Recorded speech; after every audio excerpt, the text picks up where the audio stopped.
ঢোলা ঢোলা নারায়ে তাকবীর লিল্লাহি তাকবীর হাফেজ ইমতিয়াজ হালদার আল কোরআনের আলো আল হাদিসের আলো জামিয়া আবু বকর সিদ্দিক। এরপরে আমরা পাকড়ি পরাবো। এমন একজন বাচ্চার মাথায় পাকড়ি দেওয়া হবে যার আব্বা নিজে কারি, জবরদস্ত কারি। মাশাআল্লাহ, আমরা হযরতের আগে একটু সময় চেয়ে তার তিলাওয়াত করাবো। কারি সাহেব দাঁড়িয়ে আছেন, কারি মুজাহিদ ভাই।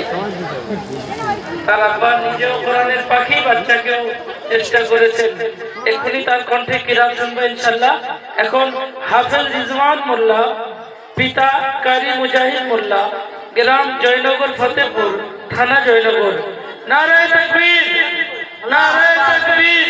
হাফেজ রিজওয়ান মোল্লা আল কোরআনের আলো আল হাদিসের আলো জামিয়া আবু বকর সিদ্দিক। এরপরে আমরা পাকড়ি পরাবো।